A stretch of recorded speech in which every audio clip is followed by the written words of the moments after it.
Okay, so just quickly before we start, I want to note to everyone that we're switching to the next volume for the next reading, right? We're done with the Romantic period. We're going to be moving into the Victorian age on Thursday.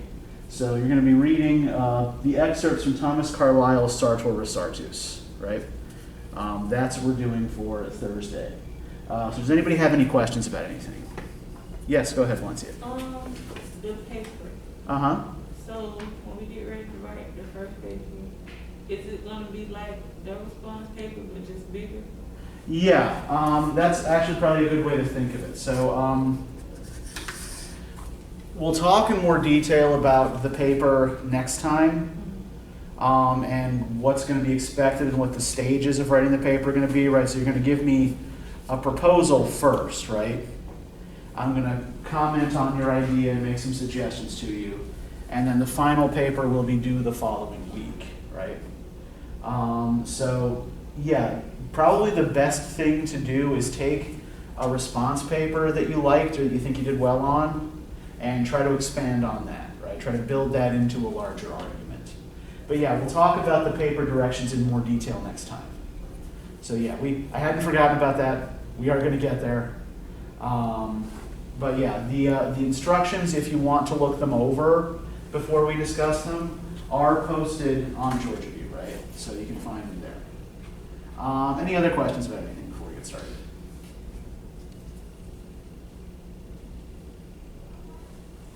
Okay. So the piece of music that I was playing for you at the beginning of class, this is from a later period in a different country that we're studying, right? So this is from the middle of the 19th century, and Rimsky-Korsakov is a Russian composer. But it demonstrates the same general tendencies and attitudes that we're going to be talking about today, right? Specifically, British interpretations of East Asia and the Indian subcontinent in the Middle East, right? So our primary subject today is going to be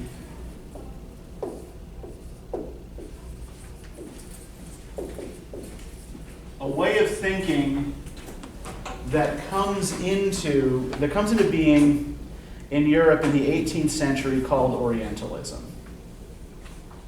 Now, to start with, it might actually be productive to compare this with thinking about the West Indies in the same period, right? So, what have we already noted about British attitudes overall towards the West Indies? And I'm not talking about the attitudes of British planters in the West Indies, the guys who ran plantations there, but of the average British citizen. What did the average British citizen seem to think of what was going on in the West Indies?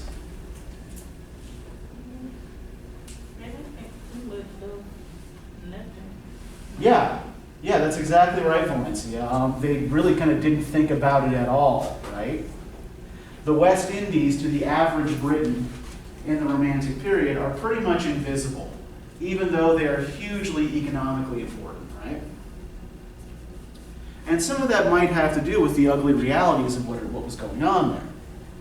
Now, on the other hand, Britons in the same period were endlessly curious about Asia. Now, that curiosity took a number of forms, many of them a little bit unwholesome, as we'll discuss, right? But there was a great appetite for information about the Indian subcontinent and the Middle East. Arts that depicted subjects from those areas, from those regions, and travel narratives that told people what sorts of things to expect. Right? So the homebound Briton was often fond of reading travel books that told them about faraway places that they would never get to visit, right? And one of the most popular subjects for travel books in the Romantic period was Asia. Now, the Asian colonies were also administered differently from the West Indies. in one very important way. Essentially, they were, up until 1858, a corporate fiefdom, right? They were run by a corporation rather than by the British government. So the British East India Company, and does anybody recall how the British East India Company factors into American history? No? Okay, remember the incident in Boston Harbor? Oh. Yeah, those were British East India Company ships that the Sons of Liberty raided when they threw the tea in the water, right? Because they were angry that the Parliament had given a tax cut to the British East India Company that essentially gave them a monopoly on tea, right? There's a Scottish band in the 70s, called the Sensational Alex Harvey Band. They wrote a song called The Boston Tea Party. It actually gets the history a little bit wrong, but one of the lyrics is, the king has said he's going to put a tax on tea. That's why all Americans drink coffee. So, the British East India Company is chartered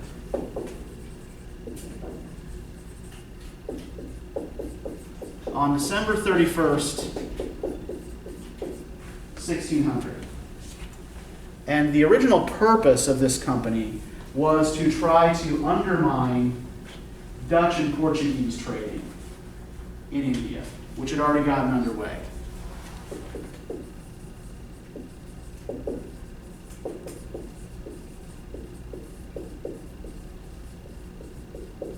Now, at the time, there was no such political entity as India, right? It wasn't called India, except largely by Westerners at the time. Right? So what we had was the Mughal Empire. And the Mughal Empire covered what is now India, Pakistan, Bangladesh,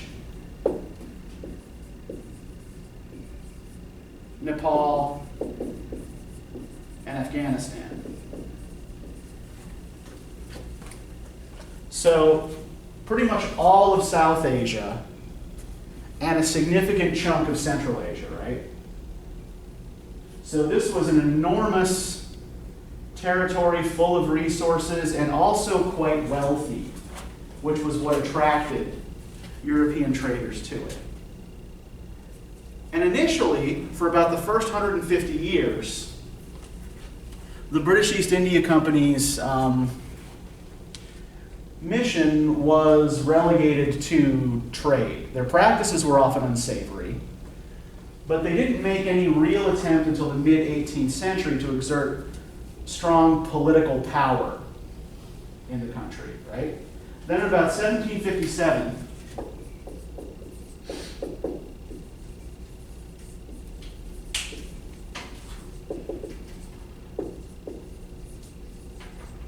the Mughal Empire begins weakening. Right? It's hard to hold together an empire that big for a long period of time, as the British themselves will find out in the early 20th century, right? And the British East India Company sees an opportunity here. So,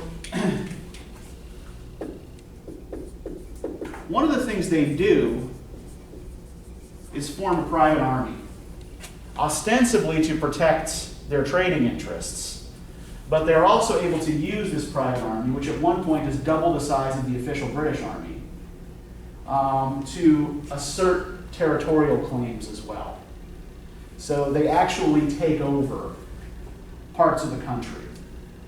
And parts of the country that they don't take over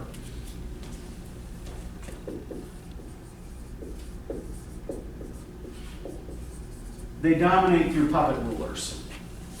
Right? They make deals with Indian lords, kings, princes, and essentially say, okay, we'll leave you alone as long as you give us these particular things that we want, right?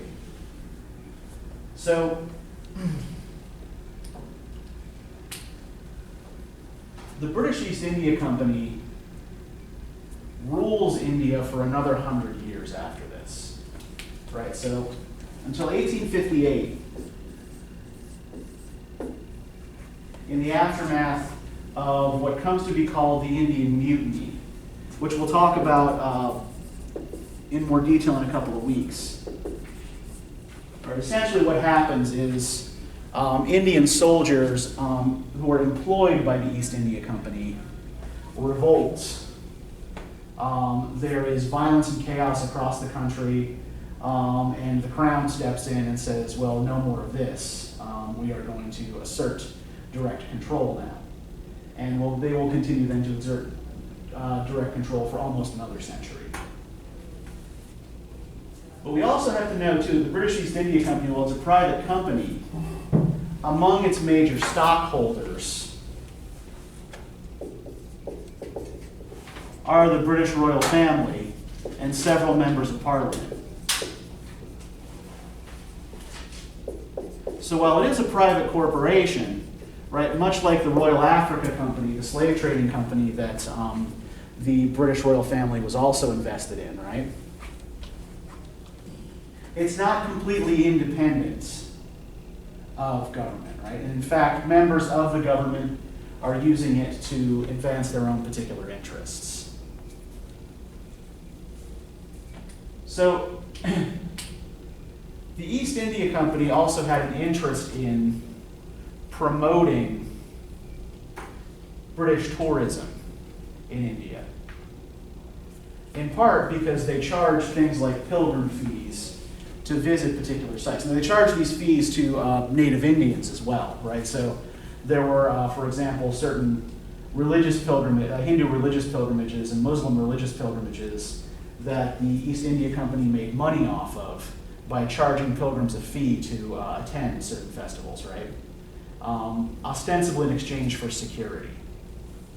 But it was also a huge source of revenue for them. But at the same time that this economic structure is forming in South Asia, a new academic field is also opening up, which is referred to as Orientalism.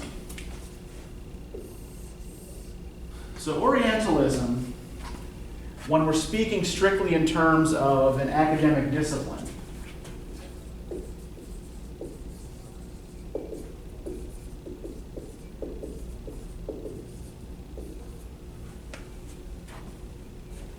essentially refers to what we would now call Asian studies.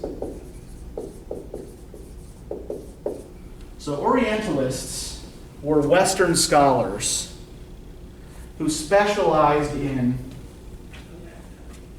Asian languages, literature, culture, history, right? But the way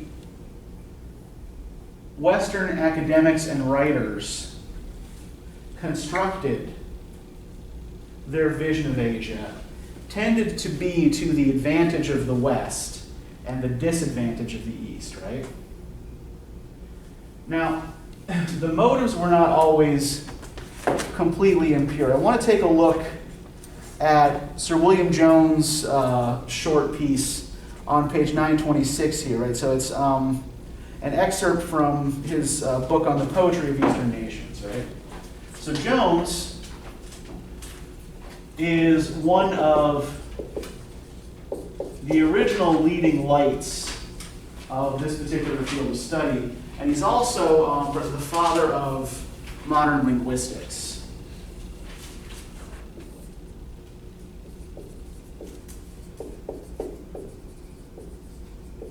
How many of you are familiar with the idea of the Indo-European language family? How many have heard of that before? I will take your silence and blank looks to mean no. Okay, so essentially what Jones noticed was that a number of European languages, Greek, Latin in particular, but also, German, English, French, Spanish, what have you, were remarkably similar in their structure and in some of their vocabulary. Right? That some of the words in these languages were so similar to each other that they must have come from some common root. Now, in addition to this, he noticed that Persian and the classical Indian language of Sanskrit shared many of these same features. So Jones theorized a language that he called Indo-European, that from which all of these other languages were descended.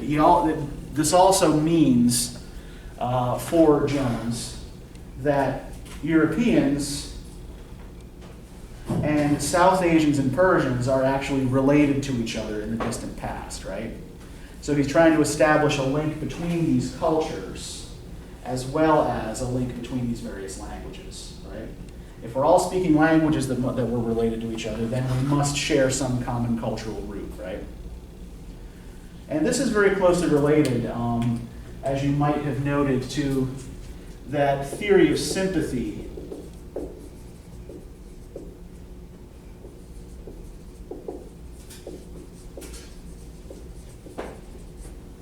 that the philosopher David Hume promoted, right? Does anybody remember how that worked? How we use sympathy to build our morals and ethics? Oh, you said we make it seem like we care, or like we have a visual feeling. Okay, yeah. It starts with a kind of mental feeling, right? Yes. That you essentially imagine, because we're able to imagine ourselves in the position of another person, right? Our moral behavior consists in not doing things to harm that person because we know what it would be like if someone did that to us, right? And in arguing for ethical sympathy with other cultures, then we are affirming the common humanity of those cultures, right? That they are, in fact, more like us than unlike us. So Jones's insistence is largely on cooperation and cultural exchange, right? If we look at what he actually writes here. Can I get somebody to read this paragraph on page 926, starting from "I must once more request"? Yeah, go ahead, Jesse. I must once more request that in bestowing these praises on the writings of Asia, I may not be thought to derogate from the merit of the Greek and Latin poems, which have justly been admired in every age. Yet I cannot but think that our European poetry has subsisted too long on the perpetual repetition of the same images and incessant allusions to the same fables. And it has been my endeavor for several years to inculcate this truth. Mm-hmm.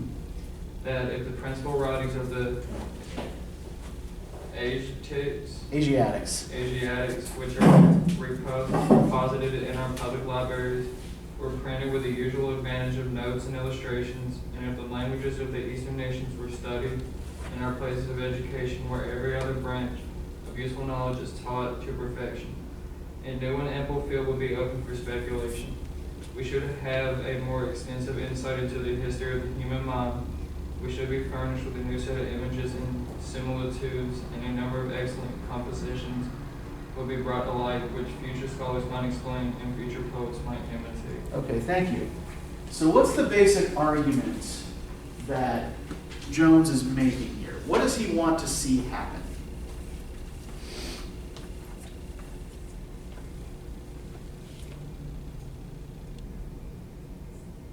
What does he think needs to happen? The different cultures need to come together. Broadly speaking, right? But let's try to get a little bit more specific, right? What more specifically is he arguing needs to be the precondition of that happening?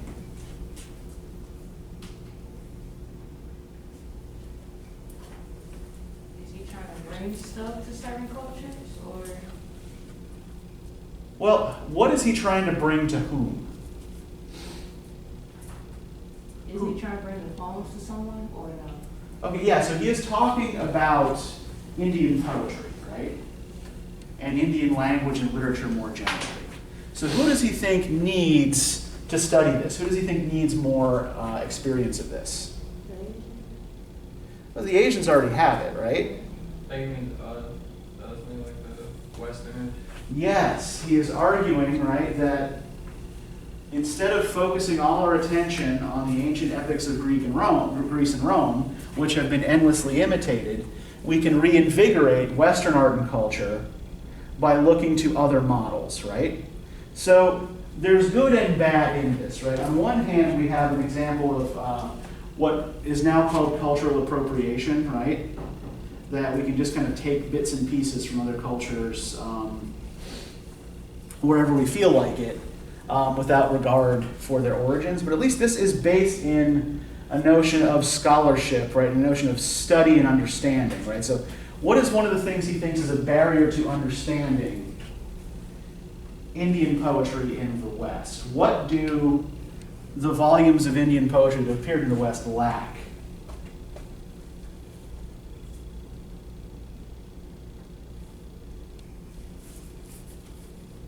What's not happening in the West that would help people understand Indian poetry, according to Jones?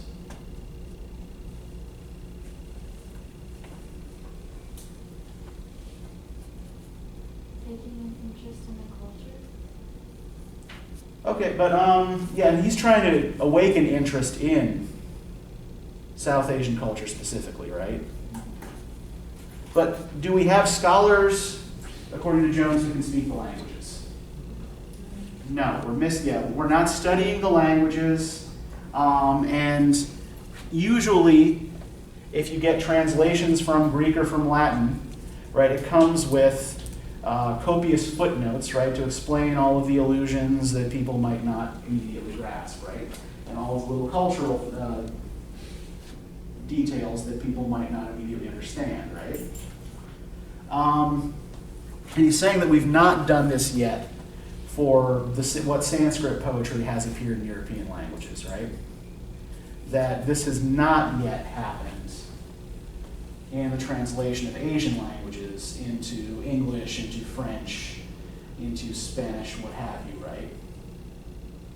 So what we need, according to Jones, in order to advance cultural understanding is more knowledge and more widely distributed knowledge.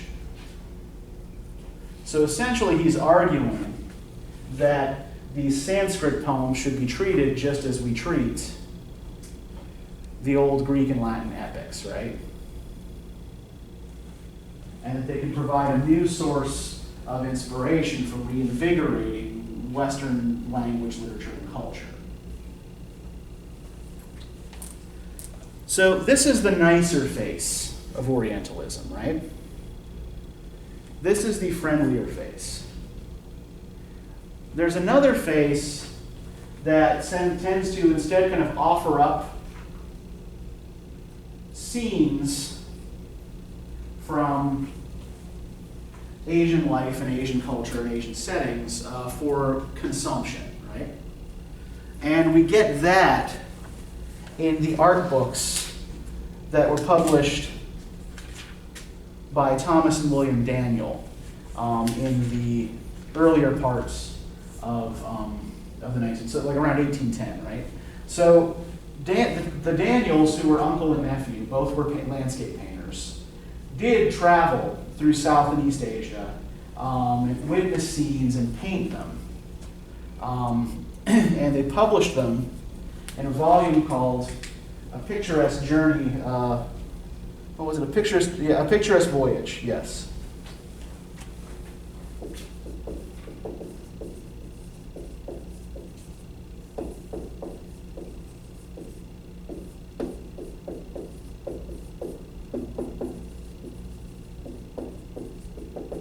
And I think the word picturesque should be telling here, right? Like on the one hand, they're talking about essentially an illustrated voyage, right? They're taking you there through pictures rather than through words. But what does the word picturesque tend to mean?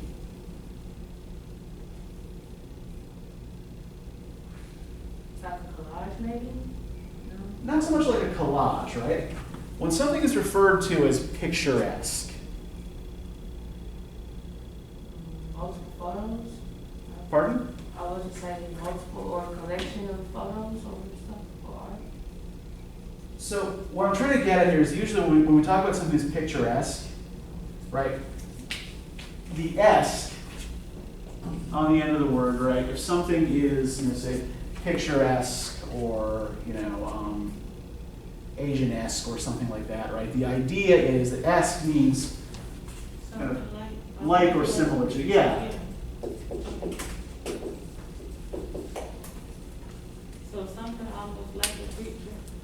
Yeah, and when we talk about something picturesque, then we tend to be talking about something kind of posed or staged, right?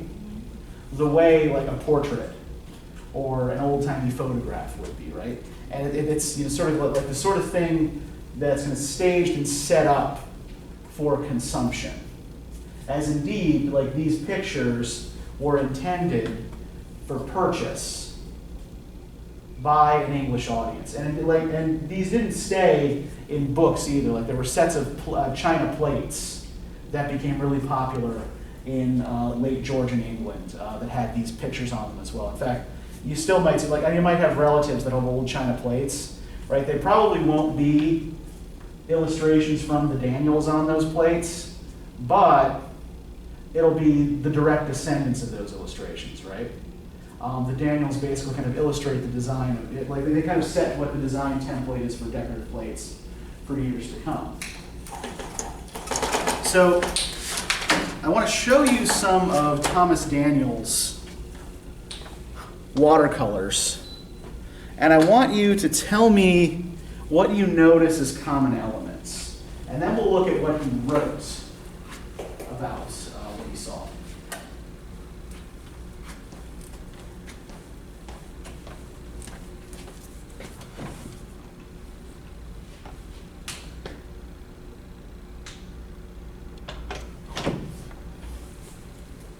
So this is a mosque in Delhi called the Masjid. Once this comes into focus, just take a minute and have a look at it.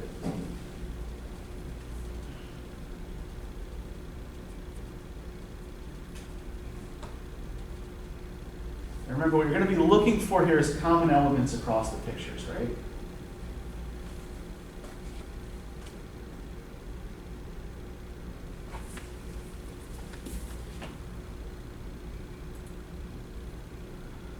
This is a painting of the city of Benares.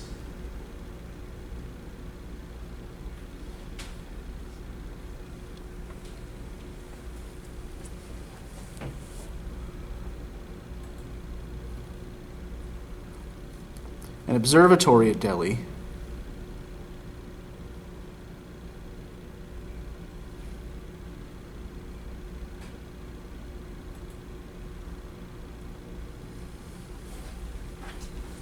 This is a painting of a Hindu temple.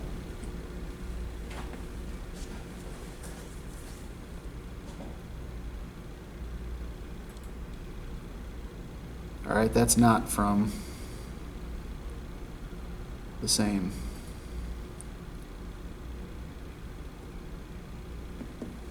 What do you notice about the way he tends to treat buildings? He puts a lot of detail on them.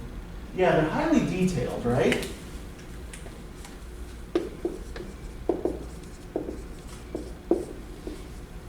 What else do you notice about the buildings that he paints? Is it, is they kind of like to, or is it just? Yeah, a lot of them do look slightly tilted, right? In fact, how inhabited do most of these buildings appear to be? Very clear. Old. Yeah, there's a sense of age, right?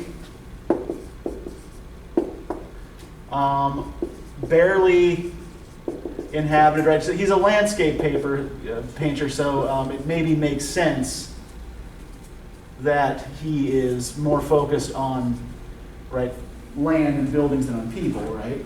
You sometimes have tiny people sort of in the foreground or the background. Like here we've got a couple of guys leading a water buffalo.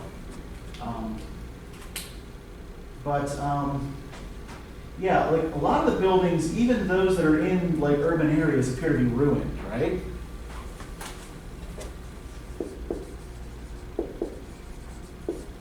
And if we go back to that picture like of the mosque in Delhi, right? Delhi is a huge city and an old city. Does this look urban to you? See, there are an awful lot of trees, right? And we see some houses in the background, right? But it looks like we just got this big building planted in the middle of a village, right?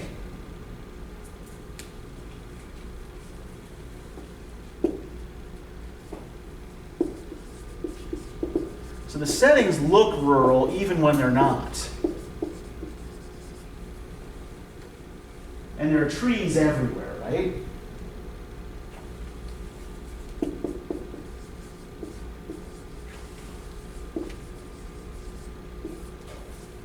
So this is one more place actually where we see the influence of the Gothic creeping in to broader culture, right? The Gothic is mostly focused on crumbling old buildings in Catholic Europe, right? In Italy and France and in Spain. But that aesthetic gets translated by Orientalist painters to Asian settings, right? So we have the same kind of sense of like the sublimity of the big old crumbling building in a more or less deserted setting that is meant to inspire awe, right? If we look in particular, right now here we've got this observatory, which again there's suggestions of a city in the background, right? But the observatory itself looks like there's nothing directly around it. And it's just, enormous, just these stairs going up to nowhere. There also seems to be a kind of attempt to make this kind of thing look alien, right?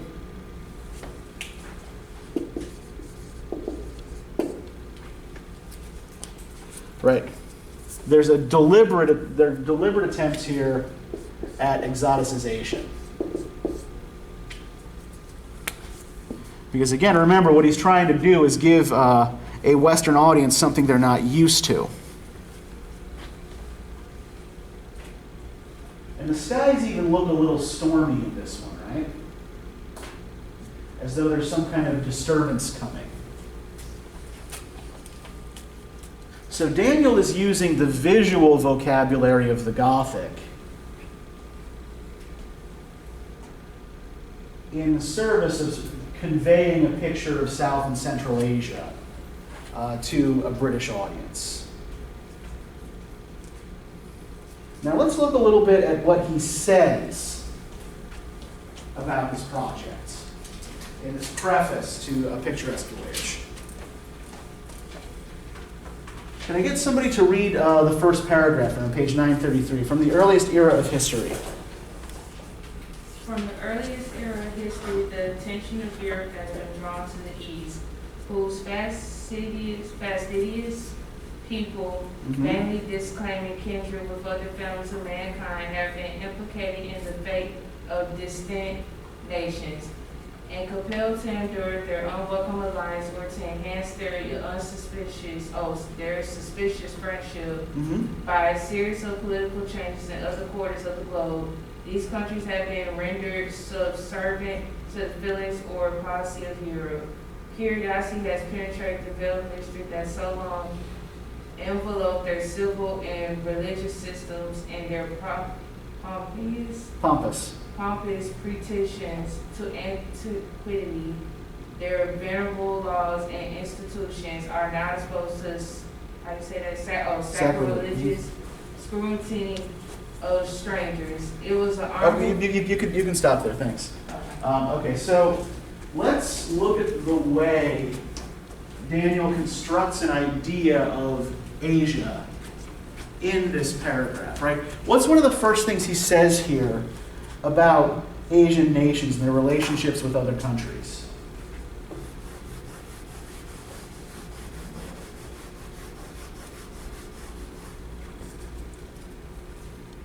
That the West hasn't really had a lot to deal with them.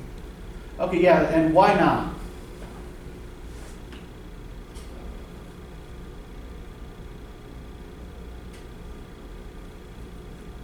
What is he accusing the Asian nations of having done or of having claimed?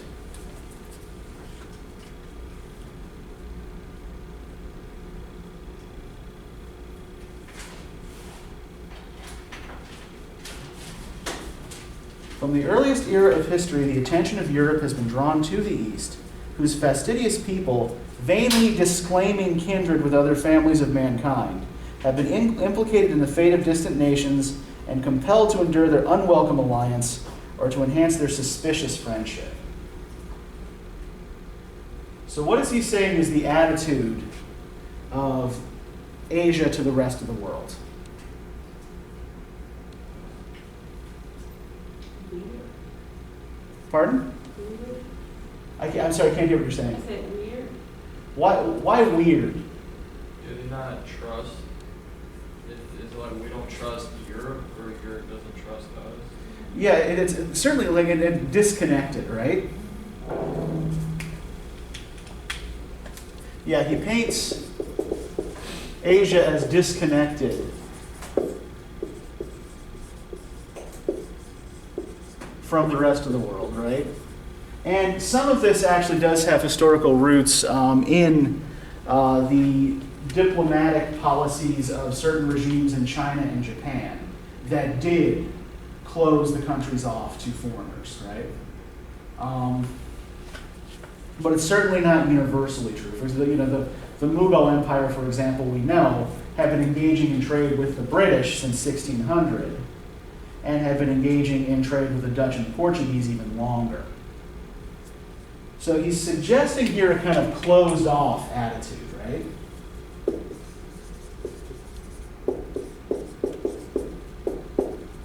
And an almost superior attitude.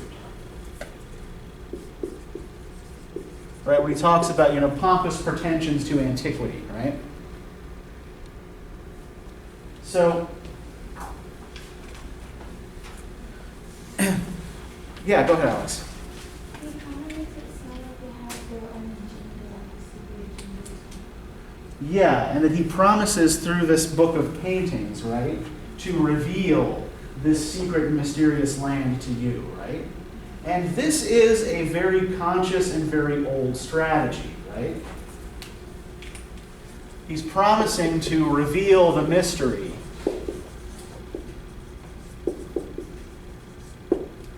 in which the East is cloaked to those who purchase his book, right? Buy this book of pictures by myself and my nephew, and you will be able to penetrate the veil that separates East from West, right? It was an honorable feature in the late century that the passion for discovery, originally kindled by the thirst for gold, was exalted to higher and nobler aims than commercial speculations. Since this new era of civilization, a liberal spirit of curiosity has prompted undertakings to which avarice lent no incentive and fortune annexed no reward. Associations have been formed not for piracy, but humanity. Science has had her adventurers, and philanthropy her achievements. The shores of Asia have been invaded by a race of students with no rapacity but for lettered relics, by naturalists whose cruelty extends not to one human inhabitant, by philosophers ambitious only for the extirpation of error and the diffusion of truth.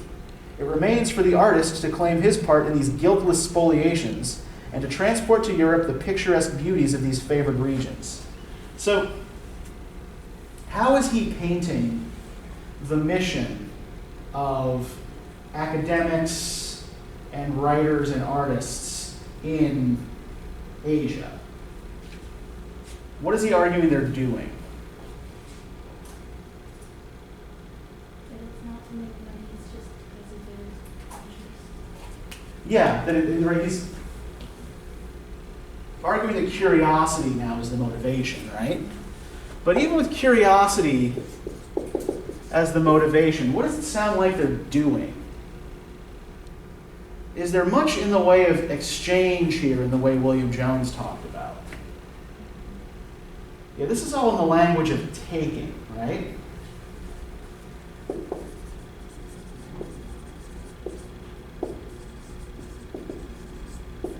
Right, he himself uses the term guiltless spoliation right now. Spoliation, right, spoiling, right, refers to raiding and plundering. And this is a sort of an attitude that is still problematic in museum collections today, right? That a lot of the artifacts that were collected for Western museums, the British Museum in particular, the Metropolitan Museum of Art and the Natural History Museum in New York City, the Smithsonian Museum in DC, right? So you've got all these world-class museums whose artifacts from the Middle East, from India, from East Asia, from Africa, are essentially stolen. And a lot of the countries of origin for these artifacts are now demanding them back, right? So it's starting to sort of deplete the collections of museums that were founded according to this same kind of ethos, right? That we are taking so that we learn more about these other cultures, but they're not necessarily giving anything back, right? This is entirely in the language of consumption for a Western audience.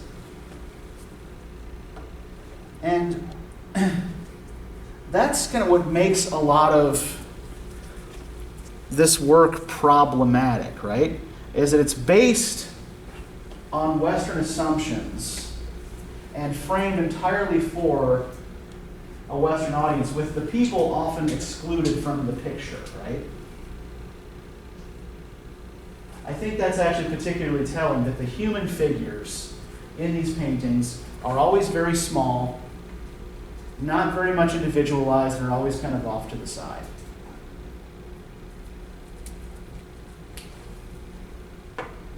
Now, in terms of the way human figures are depicted in these writings, right? The last three things we're going to look at today are very much in that vein of connecting the Gothic tradition to writing about Asia. Now, does anybody remember when we talked about the distinction between terror writing and horror writing? Does anybody remember what the difference between these two was in the Gothic? Terror was supernatural events that can't be explained rationally. Yeah, terror is sort of what we would call the Scooby-Doo Gothic, right?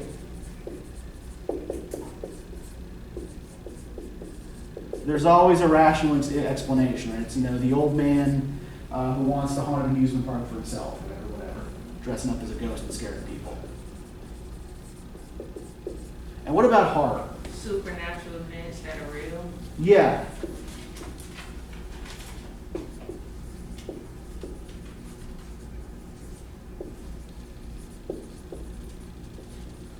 And the other key difference here is that the terror Gothic usually kind of like wraps up in a neat, satisfactory little happy ending, right? There's closure at the end of a terror Gothic novel. It kind of like, you know, a detective story where, Sherlock Holmes figures it out and solves the mystery, and then everything's fine afterward, right? Horror tends to have messy, unhappy endings, right? So, for example, in The Monk,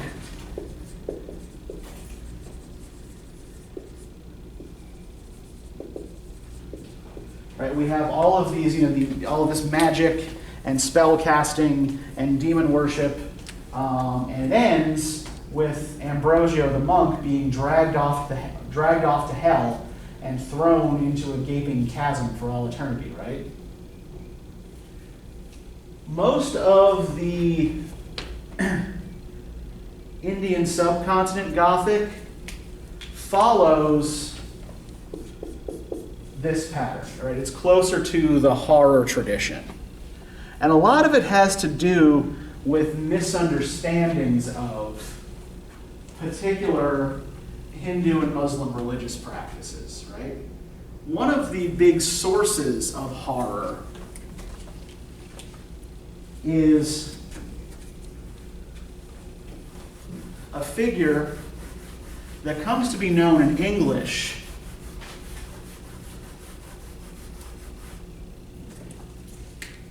through mistranslation or mishearing as Juggernaut.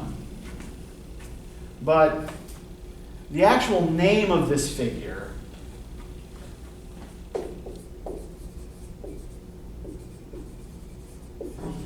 is Jagannath. And Jagannath is a regional deity in parts, particularly of northern India. He is kind of like a local aspect of a god called Vishnu.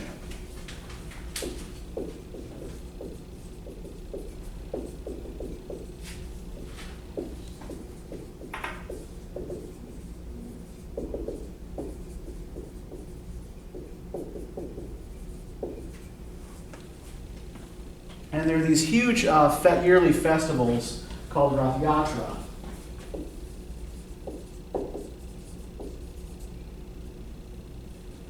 In which the image of the god and his two siblings are placed in a chariot, and by chariot I mean like something closer to like a gigantic parade float, right? So think like, you know, the sort of thing you see in the Macy's Thanksgiving Day Parade, but bigger, and being dragged on ropes by thousands of volunteers. Yeah, Alex. I'm sorry, what is the aspect of what? How do you spell Oh, Vishnu, Vishnu. So the three major Hindu gods, who are all supposed to be sort of like aspects of the same principle, are Brahma, Vishnu, and Shiva, right? And Brahma is the creator god who makes the universe and then steps back from it. Vishnu is the preserver who keeps everything running smoothly. And Shiva is the destroyer who makes room for renewal and new life, right? This sounds like Egyptian stuff. Pardon? It sounds like Egyptian stuff.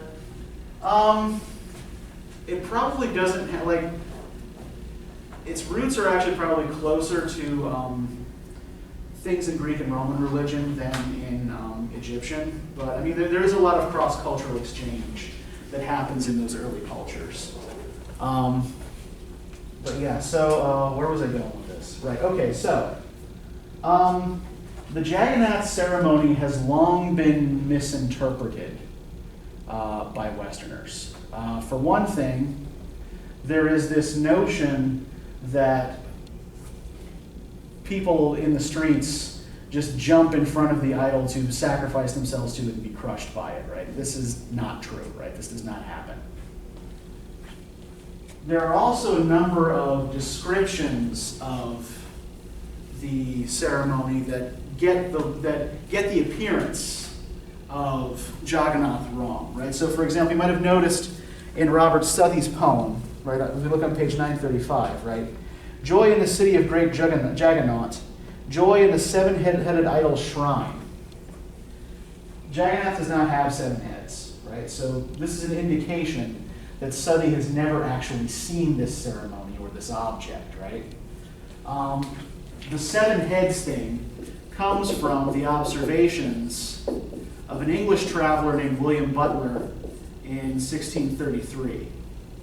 And Butler seems to be equating the Jagannath idol with the great beast of Revelation, right? So he's trying to put this thing into a Christian framework.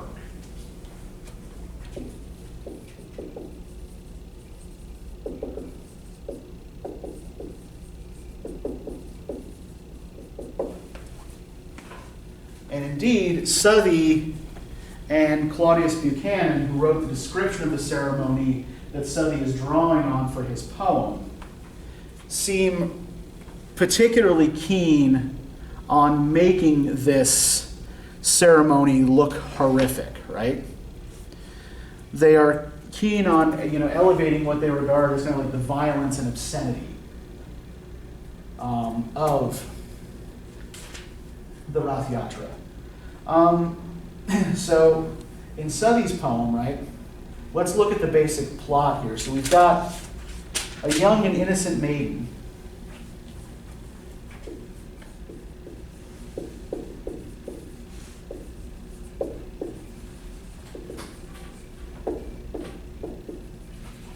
who has been married to the god and is forced to participate in a terrifying ritual.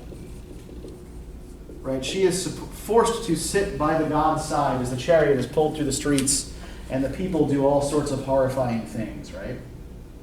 So, does this plot structure look a little bit similar to something that we've already seen? The sort of thing we've already seen? Wasn't it kind of like that story where the guy was about to marry the girl and he got hit with a helmet? Yes, you're thinking of the Castle of Otranto, yeah. Yeah. And when you speak out the elements of that plot, it does sound fucking absurd, right? and it is. But yeah, I mean, this is a Gothic plot line, right? This is a Gothic situation, right? Young, pure, in the description here, pale-skinned woman,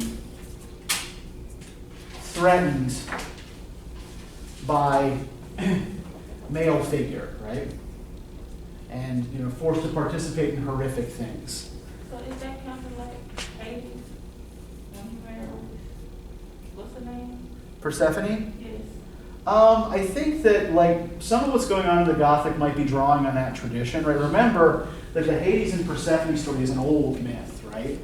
This is something that dates back to ancient Greece, and there are some who argue it's an explanation for seasonal cycles, right? So it probably isn't directly related, but one thing we have to know, as William Jones said in his piece, right, is that much of the Western literary tradition is influenced by Greek and Roman models. So yeah, I think that there is maybe some kind of sort of proto-story there that the Gothic also draws on, right? The threatening older man towering over the innocent young maiden, right? So yeah, I think you are right to make that kind of comparison. So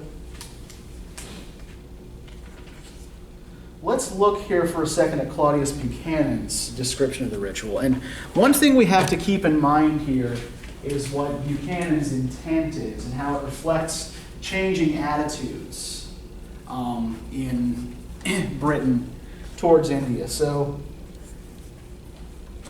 Buchanan writes his piece in 1806.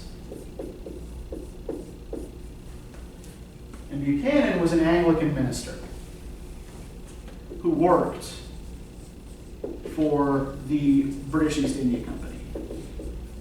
Now, at the time Buchanan was working for the British East India Company, missionary activity in territories controlled by the company was strictly prohibited, right? The company's policy was non-interference in local culture and local religion, which sounds kind of enlightened and tolerant, right? But let's also remember that they made a lot of money off of local religious festivals too, right? So it wasn't, out of the goodness of their hearts that they let people continue their traditional religious practices. It was because they charged pilgrim fees. And Buchanan was very much against the policy of non-interference and wanted to be allowed to attempt to convert people in India to Christianity. And he does so, he makes this argument largely by painting for Anglo-American audiences, right? Remember, he's writing for people back home here and in the US. By making the argument that Hindu religious practices are barbaric and that they need to, like, if the company is going to do any good in India, they need to replace the native religion with good old-fashioned British Christianity, right? So we have a lot of this same kind of idea, like where he's kind of like interpreting a religious ritual he doesn't understand through a specifically Judeo-Christian lens, right? So if you look on page 938, I have returned home from witnessing a scene which I shall never forget. At 12 o'clock of this day, being the great day of the feast, the Moloch of Hindustan was brought out of his temple amidst the acclamations of hundreds of thousands of his worshippers.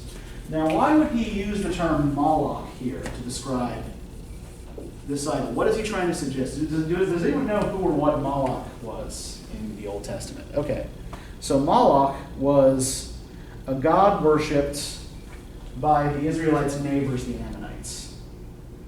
And Moloch was a god who, at least according to the accounts in the Hebrew Bible, he was a god to whom children were sacrificed amidst the sound of loud flutes and drums, right, to drown out their screams.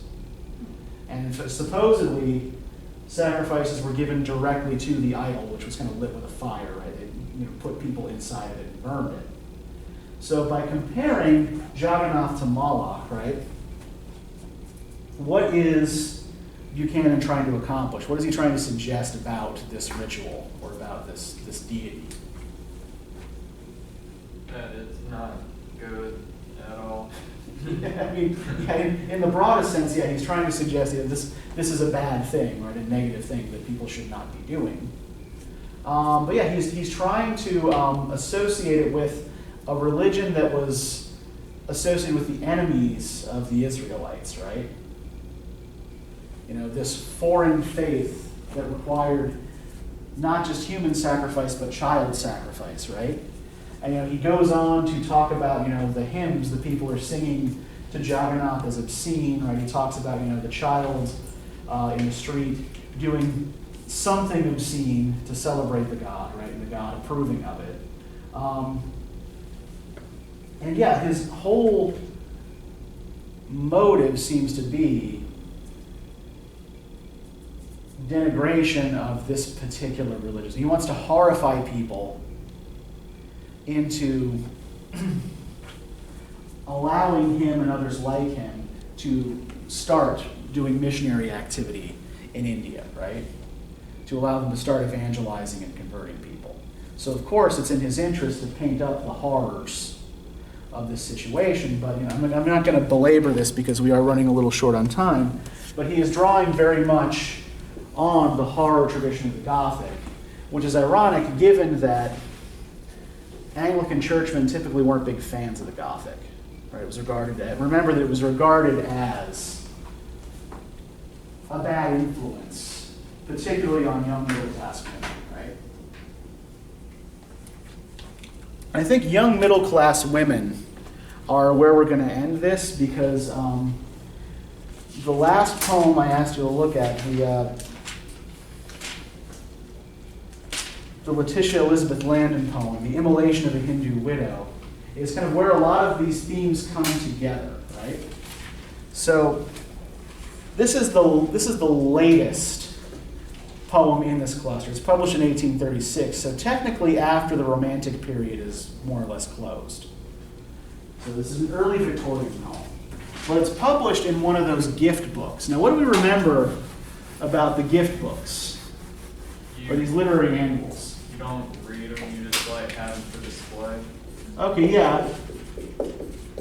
They were for display, primarily. Because they have leather like leather on the clothes. What? Yeah, they're leather, but they're really richly decorated, right? And richly illustrated.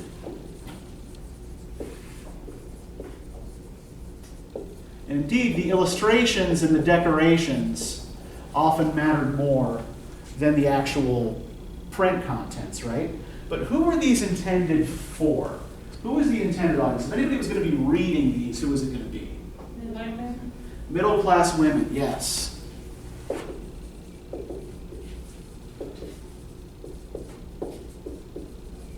So everything that's published in these gift books tends to be geared towards the interests of, or the viewpoint of, middle class women, right? So what this poem describes, there's an accompanying illustration. The illustration they've reprinted here is the same one that would have been in the gift book alongside the poem. What Landon has produced here is a description of the preparations for a ritual called sati, which was something that by 1836, when the poem was published, was already outlawed in India. Although the fact that it was outlawed doesn't mean that it necessarily wasn't happening anymore, right? The fact that you outlaw something doesn't necessarily mean people stop doing it, but it does make it more difficult and secretive, right? So sati was a ritual in which a widow burned herself on her husband's funeral pyre.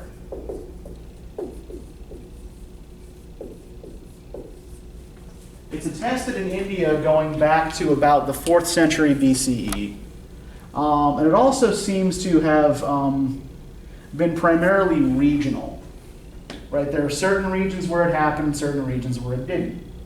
And even within the regions where it happened, the practice often varied. Sometimes it seems to have been purely symbolic. In other places, it seems to have been literal. In some places, it seems to have been only upper class women who did this.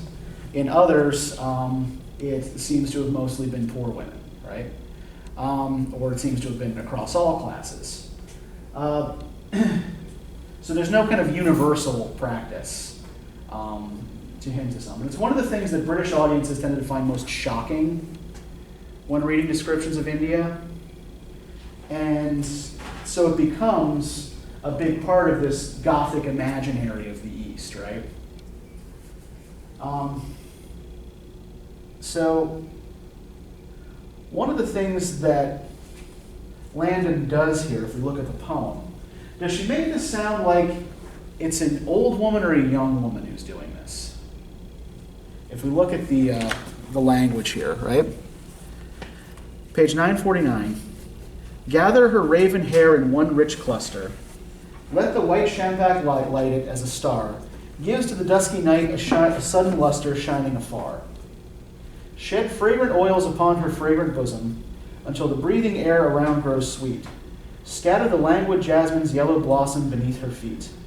Those small white feet are bare. Too soft are they to tread on aught but flowers. And there is rolled round the slight ankle, meet for such display, the band of gold. Chains and bright stones are on her arms and neck. What pleasant vanities are linked with them, of happy hours which youth delights to deck with gold and gem. She comes, so comes the moon, when she has found a silvery path wherein through heaven to glide. Fling the white veil, a summer cloud around, she is a bride. So does this sound like a young woman or an old woman? Why do you say an old woman? I guess because, well, I would say because she was a part back then, a lot of times they were young. This is being treated as like a marriage ceremony, right? So the discussion of this is, it looks very much like the preparations for a wedding, right? And, given, the raven hair and all that, the small white feet, the pleasant bed, like, does this look like a description of a young woman or an old woman? Yeah, it's a young woman, right? Now, the reason Landon does this is to try to up the horror level of it for the audience, right? In actual historical fact, most women who participated in this ritual were over 40. But Landon is going for a particular effect here. Right, so we have this kind of reverse marriage, right? This marriage to death. Right, and yet the crowd that gather at her side are pale, and every gazer holds his breath. Eyes fill with tears unbidden for the bride of death. She gives away the garland from her hair. She gives the gems that she will wear no more. All the affections whose love signs they were are gone before. The red pile blazes. Let the bride ascend and lay her head upon her husband's heart. Now in perfect unison to blend, no more to part. Now I would argue that this poem actually says more about Western marriage practices and customs in the Victorian period than it does about anything to do with India, right? The Indian setting and ceremony are just used to kind of like make the poem seem exotic and to add that element of fright to it, right? I would argue that what this poem is really about is the expectations of women in marriage in the early 19th century, right? The idea that marriage is essentially a kind of sacrifice of your own life and your own interests and youth to your husband's interests.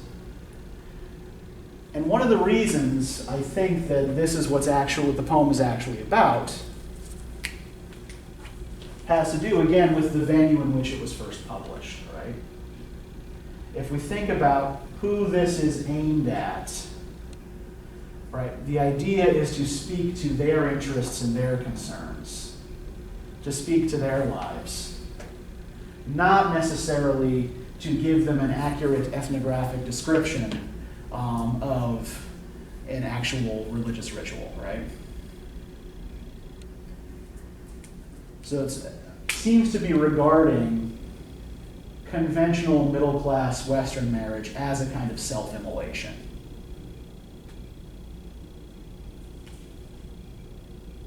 And whether the poem regards it as a good thing or a bad thing, I'll kind of leave up to you to solve for yourselves. But does anybody have any questions about any of this? So we see over the course of time here a definite shift, right, in the way European writers talk about Asia. Going from the kind of early utopianism, we can all get along and cooperate of William Jones, to the Gothic horror writing of Southey and Buchanan and Landon.